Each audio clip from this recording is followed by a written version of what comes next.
উচ্চ মাধ্যমিকের রাজ্যে নবম স্থান অধিকার করেছে তাজপুর হাই স্কুলের ছাত্রী অদ্রিজা জানা। তার সঙ্গে দেখা করলেন বিধায়ক। মুখ্যমন্ত্রী পাঠালেন শুভেচ্ছা বার্তা, খুশি পরিবার। মাধ্যমিকের পর উচ্চ মাধ্যমিকেও পাশের হারে প্রথম পূর্ব মেদিনীপুর জেলা মহিষাদল ব্লকের তাজপুর হাই স্কুলের অদ্রিজা জানা উচ্চ মাধ্যমিকের নবম স্থান দখল করেছে। তার প্রাপ্ত নম্বর 489।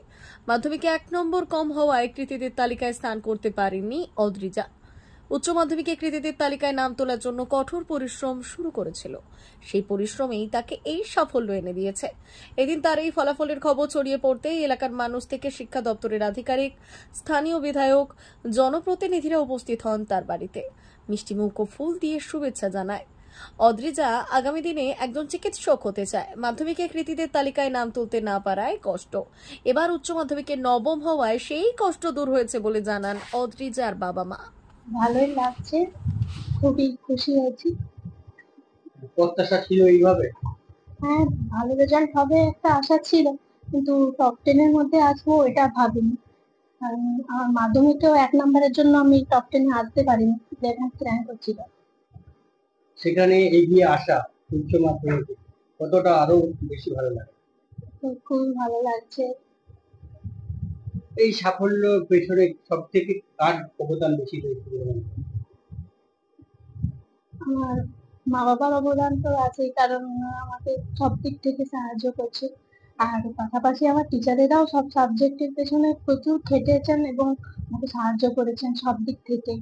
টিচাররা, টিউশন টিচাররা, স্কুলের স্যারেরা, মা বাবা সবাই আমাকে সাহায্য করেছে। আগামী দিনে চিন্তা ভাবনা কি রয়েছে? তো ডাক্তার হওয়ার ইচ্ছা আছে। তার প্রিপারেশন কি নেওয়া শুরু হয়ে গেছে? এবছর এমনি নেটের পরীক্ষা বসেছিলাম, কিন্তু পরীক্ষা তেমন ভালো হয়নি। তেমন ঠিক কোচিং সেন্টারেরও খোঁজ ঠিক ছিল না, আর বইও তেমন ঠিকঠাক জানতাম না, কোনো সাহায্য পাইনি বইও, তাই এমনি খুব একটা আশাজনক হয়নি। বলছি মাধ্যমিকে টপ 10 এ ফিনিশ করতে পারোনি, তখন যে জেদ চেপেছিল যে উচ্চ মাধ্যমিকে টপ 10 এ আসতে? মাধ্যমিকের সময় ভেবেছিলাম যে খুব ভালো রেজাল্ট হবে, কিন্তু যখন 1 নম্বরের জন্য টপ 10 এ আসতে যায়নি তখন সাময়িকভাবে খারাপ লাগলো। তারপরে চেষ্টা করেছি, টার্গেট সবসময় ফুললি ছিল, বা তার মধ্যে সব সাবজেক্টে প্রিপারেশন এরকম ভাবেই নিয়েছি।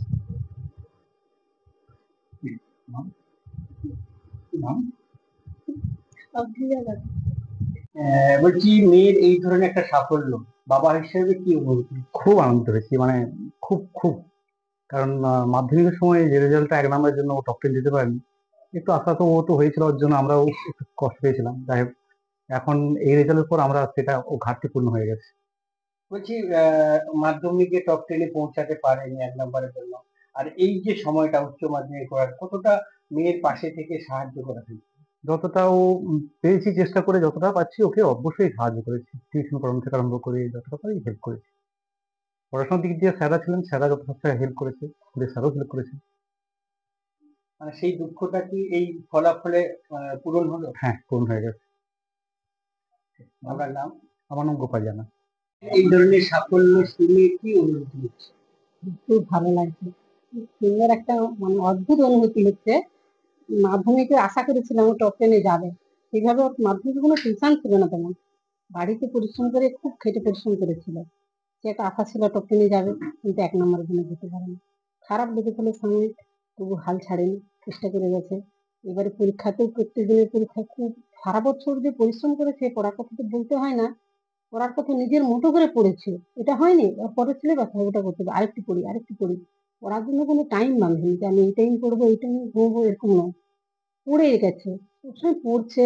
খেলার সময় হলে ভাইয়ের সাথে দুষ্টুমি করেছে, খেলেছে, কিন্তু ওর মধ্যেই ওর জগৎটা। মাঝে একটু ছবি এঁকে নিল, তার বাইরে কোনো জগৎ নেই, সেইভাবে নিয়ে এগিয়ে গেছে। এবারে এই পজিশনটা এসেছে, প্রথম নামটা শুনে একটা অন্যরকম অনুভূতি হয়েছিল। তবে এবারে পরীক্ষাটা যে দিয়ে গেছে, ম্যাথ বা অন্যান্য সাবজেক্ট ওর একটু কিন্তু কিন্তু বদলে গেছে। নাম্বারটা তো এখনো জানি না কি অবস্থা আছে। ও সেইভাবে ছোট ছোট মিস্টেকের জন্য প্রশ্নপত্র একটু প্রিন্টিং মিস্টেক বা যাই হোক ইংলিশ স্পেলিংটা দেখেনি, সেই হিসাবে টুকটাক ভুল করে এসছে। তা নাহলে ওর টপ 5 এ মার্কস যাইতেই, এরকম জিনিসটা একটা আশা ছিল আমাদের। আপনার নাম? মনিকা জানা। ভারত সরকারের এনসিভিটি ও পশ্চিমবঙ্গ সরকারের WBSCVT অ্যান্ড DIT অনুমোদিত 10 গ্রাম অনুরণ প্রাইভেট ITI। আপনি কি কারিগরি শিক্ষায় বিশেষ প্রশিক্ষণ নিতে চান? কারিগরি শিক্ষার একমাত্র বিশ্বস্ত প্রতিষ্ঠান 10 গ্রাম অনুরণ প্রাইভেট ITI, 10 গ্রাম, সবং, পশ্চিম মেদিনীপুর। আমাদের এখানে ইলেকট্রিশিয়ান, ফিটার, সার্ভেয়ার এবং হেলথ স্যানিটারি ইন্সপেক্টরের কোর্স যত্ন সহকারে করানো হয়। ভর্তি চলছে। ভর্তি হতে আজই আসুন আমাদের 10 গ্রাম অনুরণ ITI-তে। মাত্র 2 বছরে ইলেকট্রিশিয়ান, ফিটার, সার্ভেয়ার এবং 1 বছরে হেলথ স্যানিটারি ইন্সপেক্টর কোর্স করানো হয়। এখানে প্রশিক্ষণ শেষে পেয়ে যাবেন 100% জব গ্যারান্টি। আমাদের ITI এর বিশেষত্বগুলি হলো স্বল্প ভর্তি ফিস, উন্নত প্রযুক্তিযুক্ত ল্যাব ও অভিজ্ঞ অধ্যাপক মণ্ডলী দ্বারা থিওরি ও প্র্যাকটিক্যাল ক্লাসের সুবিধে, প্রশিক্ষণের জন্য বিশেষ ল্যাব ও ওয়ার্কশপ, ST, SC, OBC এবং সংখ্যালঘু ছাত্রছাত্রীদের জন্য পশ্চিমবঙ্গ সরকারের স্কলারশিপের ব্যবস্থা। সার্ভেয়ার কোর্সের সাথে অটোকেট করানো হয়। অত্যাধুনিক শীততাপ নিয়ন্ত্রিত কম্পিউটার ল্যাব ও প্রজেক্টরের মাধ্যমে ক্লাসের সুবিধে। তবে আর দেরি কেন? আজই ভর্তি হতে চলে আসুন 10 গ্রাম অনুরণ প্রাইভেট ITI-তে। আমাদের ঠিকানা 10 গ্রাম, সবং, পশ্চিম মেদিনীপুর। যোগাযোগ নম্বর 9547221516 অথবা 9832728877।